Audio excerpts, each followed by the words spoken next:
1절부터 16절 말씀입니다. 구약성경 18페이지 창세기 16장 1절부터 16절 말씀 저와 한 절씩 교독하시고 마지막 절 합독하겠습니다. 아브라함의 아내 사레는 출산하지 못하였고 그에게 한 여종이 있으니 애굽 사람이요 이름은 하갈이라.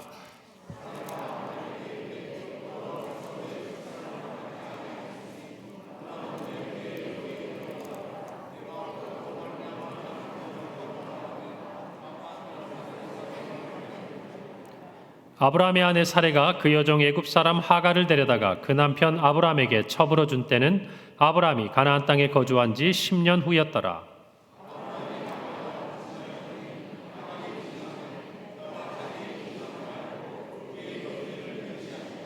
사레가 아브라함에게 이르되 내가 받는 모욕은 당신이 받아야 옳도다. 내가 나의 여종을 당신의 품에 두었거늘 그가 자기의 임신함을 알고 나를 멸시하니 당신과 나 사이에 여호와께서 판단하시기를 원하노라.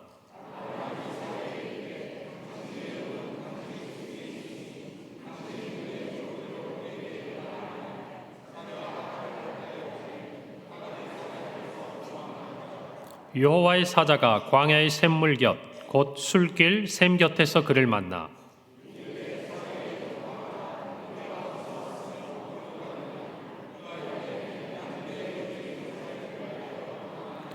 여호와의 사자가 그에게 이르되 내 여주인에게로 돌아가서 그 수하에 복종하라.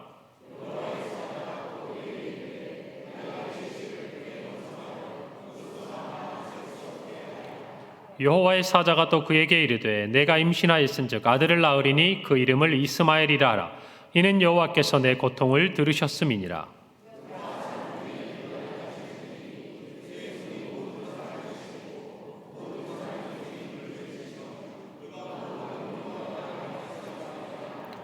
하갈이 자기에게 이르신 여호와의 이름을 나를 살피시는 하나님이라 하였으니 이는 내가 어떻게 여기서 나를 살피시는 하나님을 배웠는고 함이라.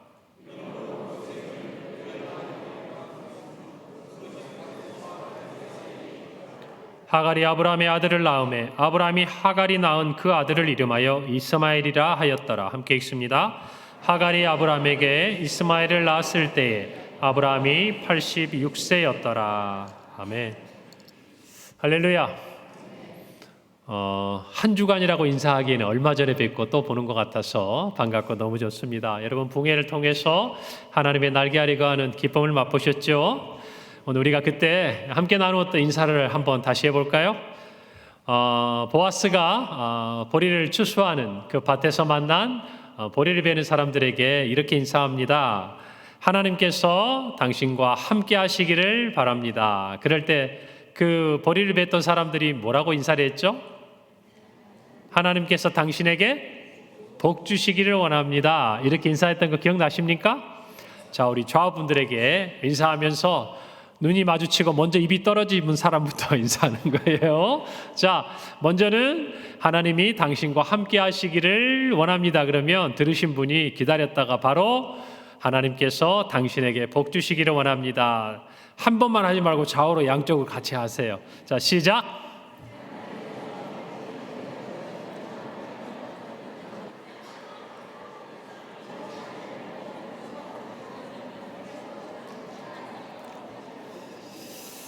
네, 보니까 1층하고 2층 분위기가 사뭇 다릅니다. 자, 어쨌든 여러분이 서로 인사 나누고 축복한 대로 이 공간 안에 있는 예배당 안에 있는 모든 분들에게 하나님이 함께 하시고 하나님이 복 주시는 은혜가 있기를 바랍니다. 이제 저희들이 봄특별 부흥회를 마치고 본격적으로 또 구역 모임이 시작하고 또 여성 기도회가 개강이 되고 또 이어서 아마 4월 초부터는 저희들이 또 성경 파노라마가 시작이 되고 또 그 밖에 여러 가지 저희들이 준비한 모든 사역들이 이제 개학을 하고 개강을 합니다. 무엇인가 우리로 새로운 것들에 대한 기대를 갖게 한다는 것이죠. 그것을 위해서 우리가 지난 부흥회를 통해서 받은 은혜들이 우리의 힘의 원천이 되기를 바랍니다. 여러분, 은혜를 받는 것도 중요하지만 늘 말씀드리죠. 은혜를 받은 이유가 더욱 중요하다 그 말이에요. 여러분, 우리가 정말 하나님께 받은 그 은혜들을 그냥 그 순간 좋아하고 기뻐하고 그걸 감정적으로 다 쏟아버리고 소비해버리면 정작 나중에 우리가 신앙의 생활 가운데서 영적으로 싸워야 되고 또 신앙적으로 승리해야 되는 그 현장에 갔을 때 그때는 막상 우리에게 필요한 물이 없는 거예요. 우리가 전에도 말씀드렸지만 은혜 저수지에다가 우리가 받은 은혜들을 잘 담았다가 우리가 농사를 지을 때 물이 필요할 때 우리가 무엇인가 신앙의 걸음을 걸을 때마다 그 물줄기가 마르지 않아야 돼요. 할렐루야. 적어도 언제까지는 마르지 않아야 되냐? 가을 특별 부흥회 할 때까지는 안 말라야 된다 그 말입니다. 그래서 여러분들이 그 은혜를 잘 간직하시고 여러분 정말 그 은혜를 힘입어 여러분의 삶 가운데서 하나님의 날개 아래 거하는 복이 함께 있기를 바랍니다. 여러분 우리가 지난 15장의 말씀을 함께 나눌 때 특별히 하나님께서 아브라함과 언약을 세우셨던 그 일들을 기억하실 거예요. 그리고 난 다음에 오늘 이어지는 바로 이 16장에 보면요, 정말 그 은혜가 그 안에 잘 간직되지 못했을 때 어떤 일이 일어나는지 단적으로 보여주는 사건을 기록하고 있습니다. 저와 여러분에게도 오늘 이 본문을 아마도 하나님께서 때마침 우리들이 꼭 드려야 될 말씀이라 생각하시고 순서에 따라서 우리가 묵상하는데 오늘 이 본문을 주셨다 생각이 듭니다. 여러분 은혜 그 이후에 우리가 마음속에 기억해야 될 첫 번째는요, 하나님보다 앞서지 말아야 돼요. 여러분 여러 번 말씀드렸어요. 하나님의 말씀보다 하나님보다 앞서지 말아야 한다. 왜 그럴까요? 의욕만 앞서면 우리가 그런 실수를 범하기가 쉽기 때문입니다. 여러분 오늘날 세계 전쟁의 화약고 그러면은 물론 이 한반도도 여전히 그 위기가 고조되어 있는 곳이지만 오늘날 중동 지역이 어떻습니까?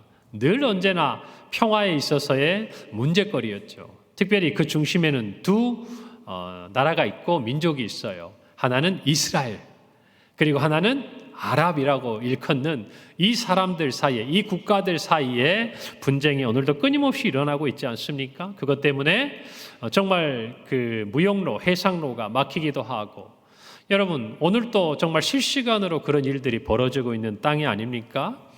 오늘날까지 시작되고 있는 그 많고 깊은 그 전쟁의 이야기의 시작이 바로 오늘 우리가 함께 읽은 창세기 16장 그곳에 기록되어 있고 거기로부터 비롯됐다고 성경은 우리에게 말씀해 줍니다. 왜냐하면 먼 훗날 이삭의 후손인 이스라엘 자손, 그리고 오늘 우리가 뒤편에서 읽었던 이스마엘, 아브라함이 그의 여종이었던 살의 여종이었던 하갈과 동침해서 낳은 아들이었던 이스마엘, 이 이스마엘의 후손이 누구인가? 오늘날의 아랍 민족이거든요.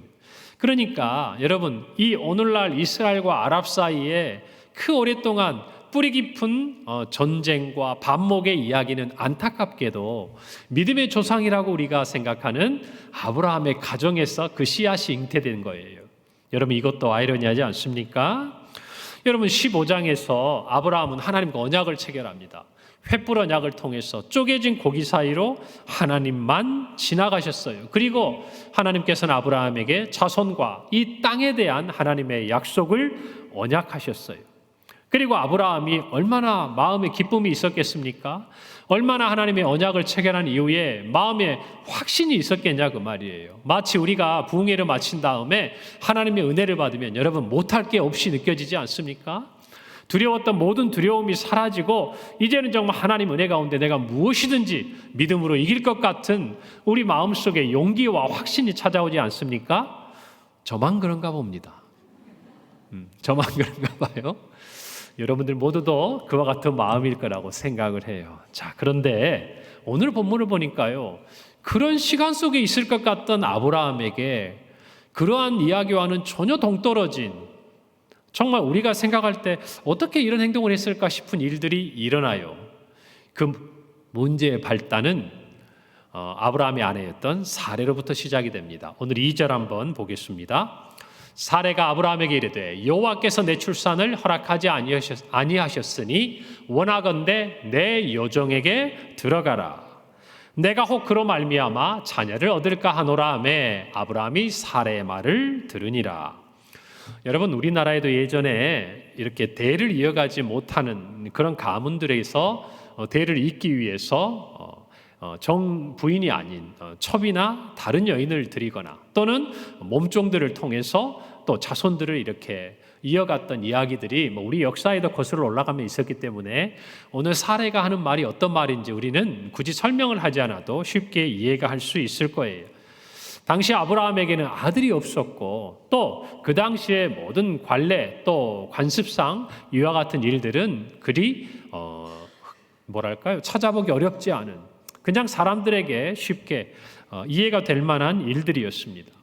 여러분, 아브라함이 하나님과 언약을 체결할 때가 85세고 오늘 성경에 보니까 이 이스마엘을 낳을 때가 86세니까 여러분 정말 하나님의 언약이 체결된 다음에 얼마 되지 않은 시간 속에 지금 이 일이 일어나고 있거든요. 제가 하나 여쭤볼게요. 아브라함이 나이가 85세인데요. 이때 사레의 나이가 몇 살인 줄 아세요?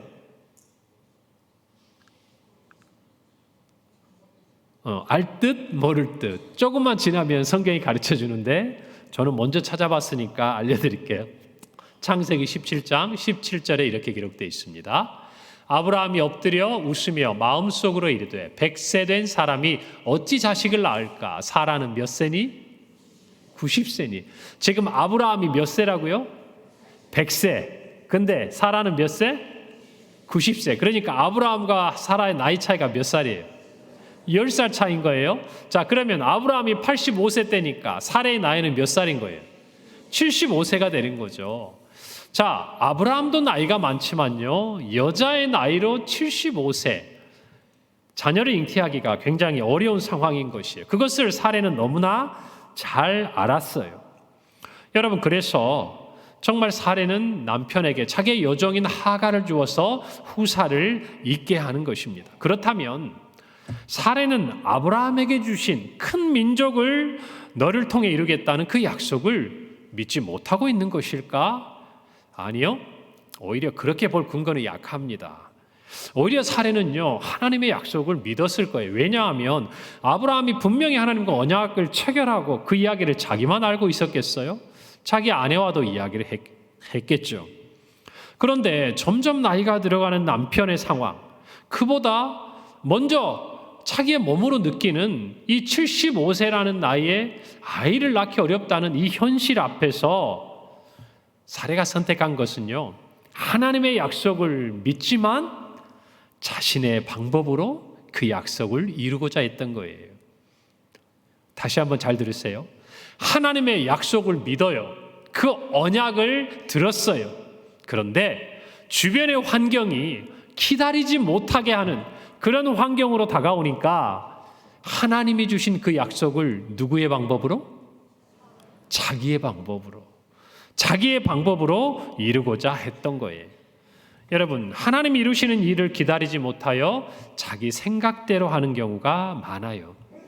우리가 하나님의 약속을 들었을 때 또는 하나님의 말씀이 우리 안에 정말 나에게 주신 말씀으로 간직되었을 때 하나님께서 부흥회를 통해서 여러분에게 음성을 들려주시고 내 삶에 짐지고 무거운 것들을 내려놓고 하나님께서 주시는 그 음성을 따라가 살기로 작정했을 때 우리 앞에 꿈과 비전이 희망이 보일 때 여러분 우리가 조심해야 될 것은 뭐냐면 그 약속을 이루기 위한 인간적인 방법, 보다 구체적으로 이야기하면 내가 할 수 있는 방법을 동원하고자 하는 우리의 마음의 생각들을 조심해야 된다는 거예요.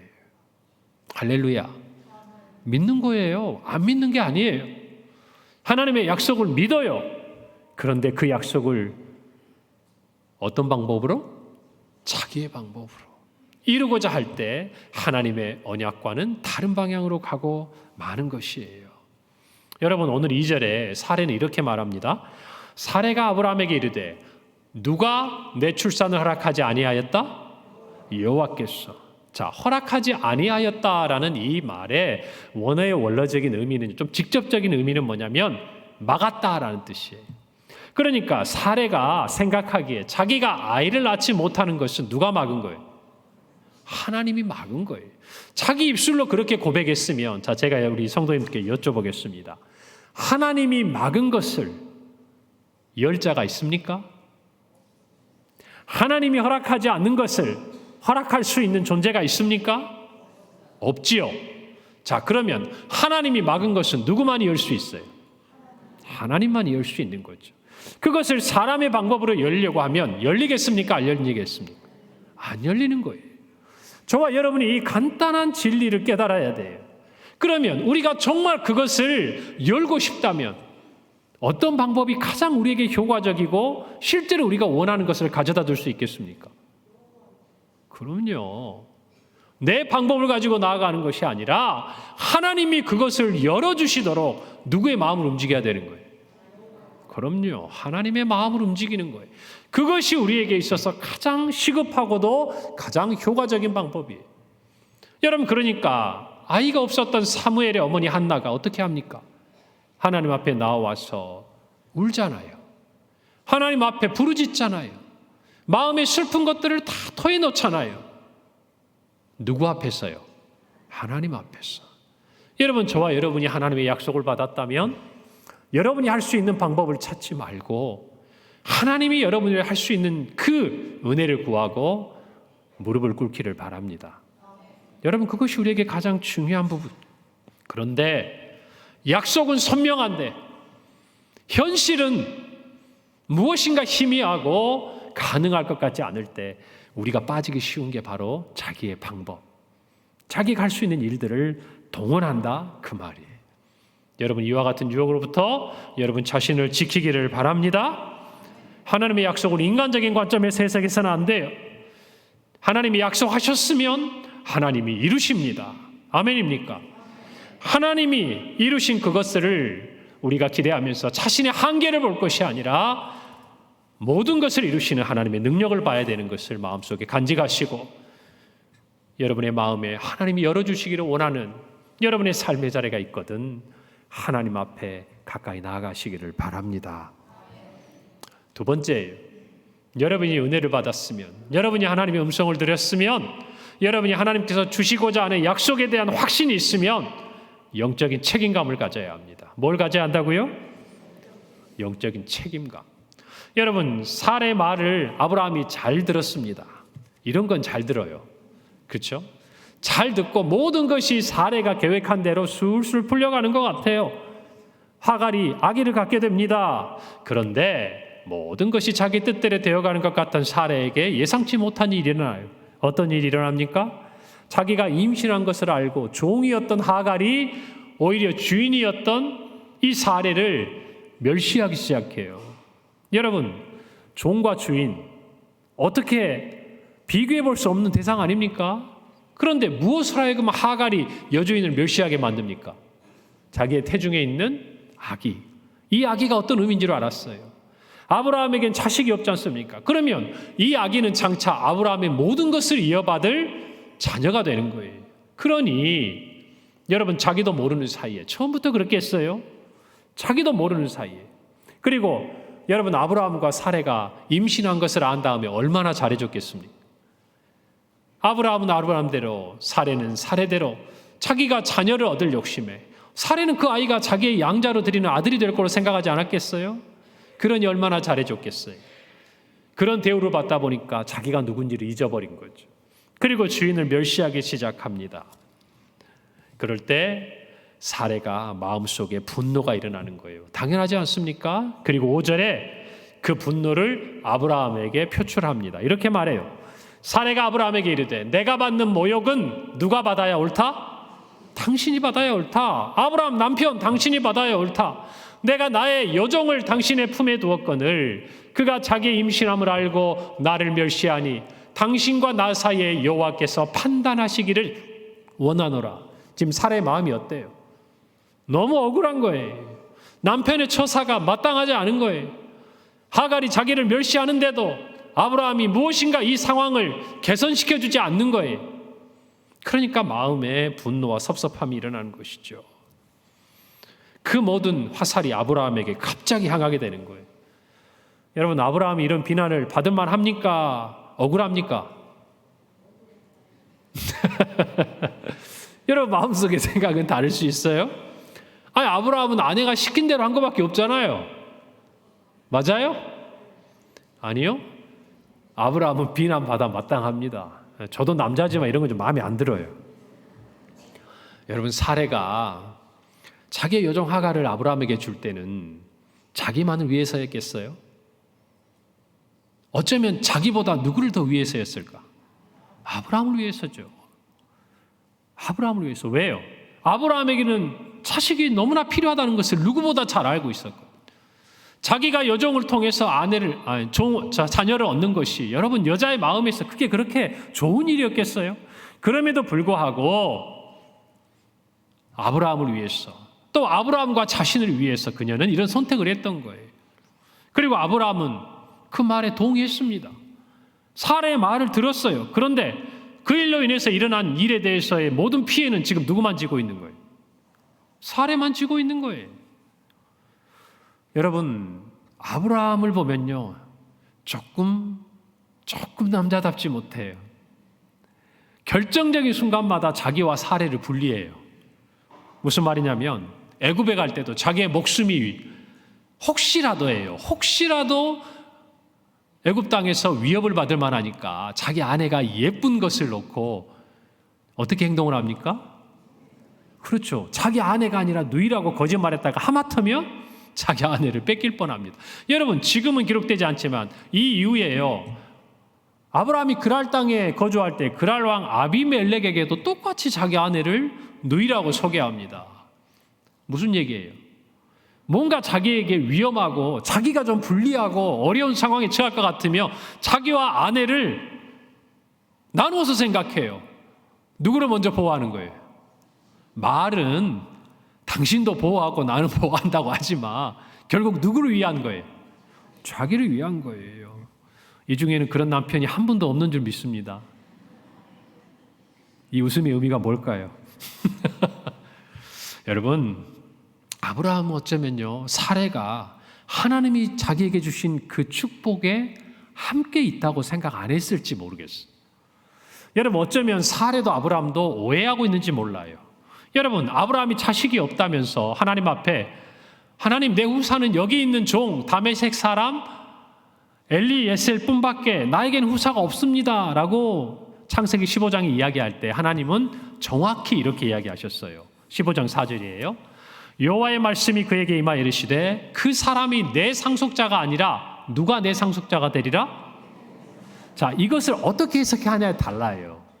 여러분, 우리는 일반적으로 내 몸에서 날자, 누구의 몸? 아브라함 몸. 그러면 아브라함의 몸이면 아브라함의 아내인 사레를 통해서 낳는 게 가장 일반적인 거잖아요. 그런데 현실에 그게 길이 막혀 있는 것 같아요. 그러니까 어떤 생각을 하죠? 거기에 인간적인 방법이 들어가는 거예요. 자, 저 말씀 그대로 하나님의 말씀과 어긋나지 않는 거예요. 어떻게 하면 돼요? 아브라함의 몸에서 씨앗을 가지고 다른 여인을 통해서 나도 저 말씀에 있는 그대로 표현해 보면 어긋나요? 어긋나지 않아요? 어긋나지 않는 것처럼 보이잖아요. 여러분, 그런데 아브라함이 어떻게 이해했느냐가 중요한 게 아니에요. 저 말씀을 하신 하나님은 어떤 생각을 가지고 저렇게 이야기하셨는지가 정확하게 중요한 거예요. 아닙니까? 거기엔 인간적인 방법이 들어가면 안 돼요. 여러분, 하나님은요, 아브라함의 아내 사레를 통해서 언약의 후사를 주시기로 작정하셨어요. 그걸 어떻게 할 수 있냐고요? 한 가지 사건이 있었어요. 여러분, 아브라함이 애굽에 내려갈 때 자기 아내를 누이라고 했습니다. 그런데 걱정했던 일이 생겼어요. 아니, 생각지도 못한 일이 생겼죠. 바로 왕이 자기 아내를 데려가 버린 거예요. 자기의 여인으로 삼아버린 거예요. 삼으려고 할 때 여러분, 하나님께서 어떻게 하셨습니까? 그 바로에게 나타나서 그 바로와 그 집에 큰 재앙을 내리셨어요. 뭔지는 모르지만. 그래서 깜짝 놀란 바로가 황급하게 사례를 아브라함에게 돌려줍니다. 여러분, 이것이 뭘 의미하겠습니까? 사레의 태는요, 아브라함에게 약속하신 언약의 태였어요. 여기에 다른 것이 들어가면 안 되는 거예요. 이게 하나님의 약속이었어요. 이게 하나님의 언약이었어요. 그래서 사레를 보호해 주셨던 거예요. 즉시로. 그런데 아브라함도 사레도 그것을 깨닫지 못하는 거예요. 사랑하는 성도 여러분, 하나님의 약속만 믿고 하나님의 뜻이 무엇인지를 분별하지 못하면 이처럼 인간적인 잘못된 길로 빠지기가 쉬운 거예요. 특히 지금처럼 여러분이 은혜를 받고 주를 위해 무엇인가 하고자 하는 마음이 클 때일수록 이런 위험은 더 큰 거예요. 여러분, 주님의 뜻을 분별하시기를 바랍니다.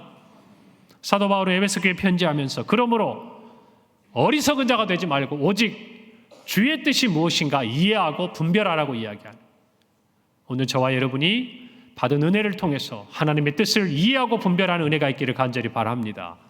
그럴 때 하나님이 참으로 우리에게 계획하신 온전하신 뜻이 저와 여러분의 삶을 통해 이루어지는 줄 믿으세요? 아브라함의 가정에 위기가 불어닥친 것은요, 바로 하나님과 언약을 체결한 아브라함의 우유부단한 태도 때문이었어요. 여러분, 그래서 이 아브라함의 성격을 굉장히 이렇게 하나의 지표로 테스트한 부분에 보면 아브라함은 말 그대로 우유부단한 성격이라고 성경 곳곳에 근거들을 주장하며 이야기하는 사람들도 많이 있어요. 저도 그거에 대한 강의도 하고 막 그랬어요. 여러분, 이제부터 여러분 잘 들으셔야 돼요. 하나님과 언약한 당사자가 누굽니까? 아브라함입니까? 사례입니까? 대답을 해보세요. 아브라함이에요? 사례예요? 아브라함이죠. 자, 그러면 하나님의 그 언약을 이루어가는 과정 속에 어떤 의사를 결정할 때 그 결정권을 누가 가지고 있어야 됩니까? 아브라함입니까? 사례입니까? 왜요? 하나님과의 언약의 당사자가 아브라함이잖아요. 자, 그런데 오늘 성경을 보세요. 아브라함이 사례의 말을 들었습니까? 사례가 아브라함의 말을 들었습니까? 뭔가 잘못된 거죠. 언약의 당사자로서 하나님의 언약하신 그 현장에 있었던 아브라함이 그 언약이 지켜지고 이루어지는 모든 과정 속에서 직접 보고 듣고 체험했고 하나님과 함께 했기에 믿음의 결정을 해야 되는 보다 큰 책임이 있는 거예요. 그런데 오늘 성경에 보니까 단 한마디예요. 사례의 말을 아브라함이 들었더라. 여러분, 사례는요, 자기의 연약함을 알기 때문에 아브라함의 인간적인 방법을 제시할 수도 있어요. 그러나 그 언약의 당사자였던 아브라함은 서로 사례가 그런 이야기를 하더라도 하나님의 뜻이 무엇인지 이해하고 분별해서 그것을 막았어야 하는 거예요. 그런데 그냥 따라갑니다. 그냥 따라가요. 그리고 난 다음에 그 결과에 대해서는 어떻게 해요? 침묵해요. 아무런 책임도 지지 않습니다. 아내가 자기를 향해 원망의 소리를 낼 때까지 그는 아무런 책임도 지지 않아요. 믿음의 가장으로서 올바른 태도가 아니죠. 아브라함이 신앙의 중심을 잡지 못할 때 인간적인 방법이 하나님의 언약을 방해하는 거예요. 여러분, 말해야 할 것은 침묵하고 침묵해도 되는 것은 불필요한 말로 갈등을 가져오는 어리석음을 범치 않기를 바랍니다. 어리석음을 범치 않기를 바라요. 우리의 문제는 말해야 될 때 침묵하고 침묵해야 될 때 불필요한 말들을 하는 것들이에요. 여러분, 은혜를 받았으면 꼭 이것들을 기억하시기를 바랍니다. 여러분, 근본 부흥회를 통해서 여러분 각자가 받은 은혜가 있을 거예요. 하나님께서 여러분의 마음에 깨닫게 하시고 들려주신 음성이 있을 거예요. 그렇다면 그 믿음의 신앙의 목소리를 여러분의 삶의 자리에서 내야 돼요. 여러분의 가정에서, 여러분의 일터에서, 여러분의 학교에서, 교회의 사역에서 하나님께 받은 그 신앙의 목소리가 여러분의 입술을 통해서, 손과 발을 통해서 나와야 한다고 말이에요. 그런데 은혜를 받았는데 믿지 않는 친구들의 말에, 아니면 믿음 안에 있지만 불신의 길로 가고 있는 동료들의 말에 그저 침묵하고 따라가고 있다면 저와 여러분이 받은 언약이, 저와 여러분이 받은 은혜가 어디에서 영향력을 발휘하냐 그 말이에요. 여러분, 자녀의 결혼이나 진학이나 취업과 같은 중요한 일에 있어서 부모로서 여러분이 믿음의 목소리를 내야 해요. 자녀들의 마음을 상하게 하라는 이야기가 아니에요. 여러분의 목소리를 내고 여러분의 뜻을 관철시키라는 얘기가 아니에요. 자녀들이 신앙이 아닌 길을 선택하고 믿음이 아닌 선택을 해나갈 때 여러분이 마음에 믿음을 가지고 그 언약을 가지고 하나님의 응답을 가지고 아닌 것은 아니고 해야 할 것은 해야 한다고 이야기하지 못한다면 여러분이 하나님께 은혜 받은 것, 하나님의 음성을 듣고 하나님의 약속을 얻은 것이 어디에서 영향력을 발휘하냐 그 말이에요. 아브라함만 탓할 것이 아니라 오늘을 살아가는 저와 여러분의 삶에 우리는 어떤 모습으로 있는지 살펴보아야 한다 그 말입니다. 부모만의 얘기가 아니에요. 하나님께 은혜를 받은 사람이 자식이면, 자녀이면 그 또한 부모를 향해 부모님이 믿음의 길, 생명의 길로 나아가는 아름다운 목소리를 내야지요. 그 목소리를 받아들이기 힘든 상황이라면 하나님 앞에서라도 그 목소리를 내야죠. 사랑하는 성도 여러분, 은혜를 받았으면 은혜 받은 여러분의 결단의 목소리를 여러분의 삶의 자리에서 낼 수 있기를 바랍니다. 침묵할 때 침묵하고 말해야 될 때 말씀하세요. 할렐루야. 그것이 은혜 받은 우리의 모습이어야 해요. 우리가 은혜 받은 이후에 특별히 기억해야 될 또 다른 마지막 한 가지는 하나님은 우리를 살피신다는 거예요. 우리를 살피시는 하나님을 만나야 한다는 거예요. 결국 두 여인의 다툼은요, 아브라함이 사례 뜻대로 하라고 하갈을 내어줍니다. 여러분, 결과는 어떻게 됩니까? 사례가 하갈을 학대하기 시작하는 거죠. 여러분, 두 여인의 싸움은요, 아브라함이 하갈의 편을 들어주면 하갈은 이길 수가 없어요. 여러분, 그 하갈이 사례의 학대를 견디지 못해 도망갑니다. 여러분, 그 당시에 종이 주인의 품을 떠나면 어떻게 됩니까? 죽음이에요. 그런데도 얼마나 그 학대가 심했으면 피해서 광야로 도망갑니다. 갈 곳 없는 그 여인이 아기를 뱃속에 잉태한 채로 여러분 그렇게 도망을 가요. 그러다가 술길, 그 광야의 샘물 곁에서 여호와의 사자를 만납니다. 정확하게 말하면 여호와의 사자가 그녀를 찾아옵니다. 그리고 이렇게 물어요. 8절입니다. 이르되 사례의 여종 하갈아, 내가 어디서 왔으며 어디로 가느냐? 그가 이르되 나는 내 여주인 사례를 피하여 도망하나이다. 여러분, 사례에게 묻는 이 여호와의 사자의 질문은 오늘을 사는 저와 여러분에게 뿐만 아니라 이 세상을 살아가는 모든 사람에게 주시는 질문이기도 해요. 사랑하는 성도 여러분, 여러분은 어디에서 와서 어디로 갑니까? 그거를 알고 오늘의 삶을 걸어가고 있습니까? 아니면 그냥 여러분이 주어진 삶의 자리에서 오늘 하루하루를 지나가고 있을 뿐입니까? 여러분, 우리는 많은 문제가 그 자리에서 도피하고 도망가며 해결될 것이라고 기대합니다. 적어도 도망갈 때는 그런 마음을 가져요. 힘들고 어려운 자리, 상처 입은 자리, 실패한 자리, 낙심한 자리, 절망한 자리, 그 자리에서 일단 도피하면 내 삶에 무엇인가 희망적인 일이 일어나겠지. 일어납니까? 아니에요. 더 힘든 일이, 더 어려운 일이, 더 생각지 못한 일이 우리의 삶에 펼쳐지는 것이 부지기수예요. 근원적인 문제가 해결되지 않으면 우리가 도망간다고 해서 그 문제가 해결되지 않는다는 것이에요. 그래서 우리는 도망가 보지만 시간이 지나고 또다시 그 자리에 서 있는 저와 여러분을 발견하지 않습니까? 그 문제가 다시 발목을 잡고 그 문제가 다시 우리를 하나님 앞에 서게 하잖아요. 여러분, 그래서 이 질문이 우리에게 중요한 거예요. 어디서 왔으며 어디로 가느냐? 그 질문에 대한 사례의 대답은 뭐죠? 이 질문에 답하지 못해요. 어디로 가는지 답하지 못해요. 단지 뭐라고 이야기합니까? 사례, 여주인을 피해서 도망할 뿐이에요. 여러분, 우리도 어쩌면 우리가 더 이상 견디기 힘든 어려운 삶의 자리가 있을 수 있습니다. 그리고 우리도 견디다 못해 도망해서 하갈처럼 정말 그 광야길, 그 척박한 땅에 샘 하나를 의지하고 앉아 있을 수 있어요.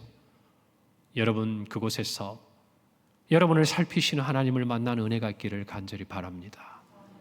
하나님을 만나야 돼요. 조금 전에 보신 영상처럼 나오미가 모압 땅에서 모든 것을 잃어버렸을 때 그녀를 하나님의 집으로 돌아오게 했던 것은 그 땅에 다시 양식이 있었다는 소식이 아니에요. 여호와 하나님의 이름이었어요.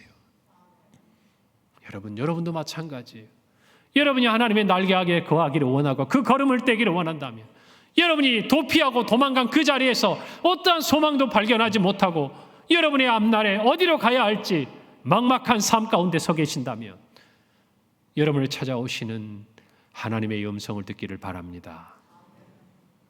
여러분, 많은 사람들이 이 길을 가지만 어디로 가는지를 몰라요. 저와 여러분의 믿음의 현주소를 분명히 아시기를 바랍니다. 그리고 어디로 가야 할지를 고백하시기를 바랍니다. 로마서 11장 36절에 이렇게 말씀해요. 이는 만물이 주에게서 나오고 주로 말미암고 주에게로 돌아감이라. 그에게 영광이 세세 있을지어다.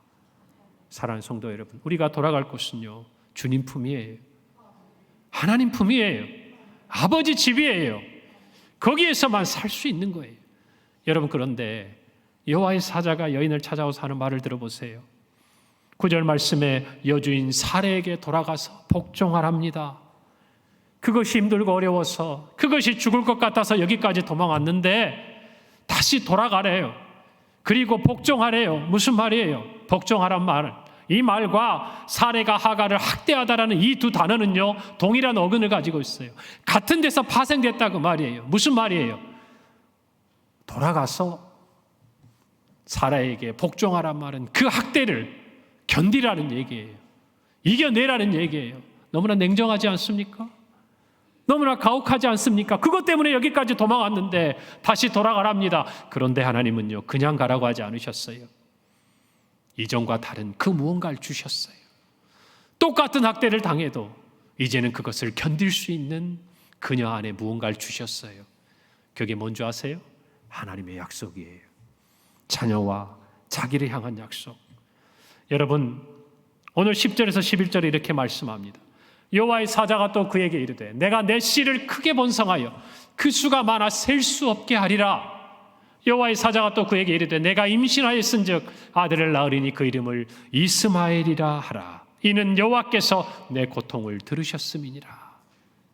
사랑하는 성도 여러분, 사례를 통해서 낳은 언약의 자녀는 아니지만 아브라함의 그 자녀를 잉태한 이 하갈을 하나님은 긍휼히 여기셨습니다. 그리고 그녀에게도, 그녀의 자녀에게도 많은 후손을 이룰 것이라는 약속을 주셨어요. 물론 이 예언 가운데는 부정적인 의미와 긍정적인 의미가 함께 있습니다. 오늘의 아랍 민족을 생각하면 어떤 의미인지 여러분이 아실 거예요. 여러분, 그러나 적어도 이 여인에게는요, 하나님의 이 약속이 죽을 것 같았던 삶의 자리로 다시 돌아가게 만드는 힘을 준 거예요. 힘을 준 거예요. 무엇이요? 하나님의 약속이요. 사랑하는 성도 여러분, 다시 우리는 이 말씀 앞에 서야 돼요. 여러분의 삶에 어려운 시간이 있습니까? 고난의 자리가 있습니까? 죽을 것 같아서 도망가고 싶은 자리가 있습니까? 아니, 도망해서 지금 어디로 가야 될지 몰라 방황하고 있습니까? 하나님은 여러분을 살피십니다. 하나님은 여러분을 살피십니다. 그것을 믿으시기를 바라요. 여러분이 어디에 있든지, 어떤 처지에 있든지, 어떤 상황에 있든지 사레의 여종이었던 하갈의 그 어려움도 살피신 하나님은 오늘날 하나님의 자녀인 그 언약의 계대 안에 있는 저와 여러분은 반드시 살피십니다. 그 하나님을 만나기를 바랍니다. 그 하나님을 만나야 우리가 살 힘을 얻게 되는 거예요. 그리고 우리가 하나님을 만난 그 자리에서 부엘라 헤로이, 나를 살피시는 살아계신 하나님의 우물, 여러분, 그 우물을 기억하고 그녀는 다시 아브라함의 집으로 돌아가는 거예요. 사랑하는 성도 여러분, 여러분을 살피신 하나님을 만난 자리가 있습니까? 여러분의 부엘라 헤로이는 어디입니까?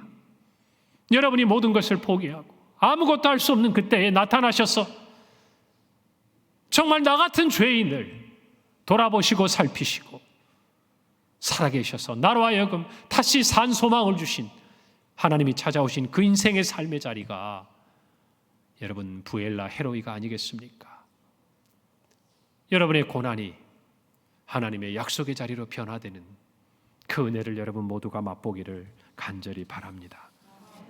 나를 살피시는 살아계신 하나님의 우물에서 여러분 다시금 하나님의 약속을 붙들고 일어나시기를 바랍니다.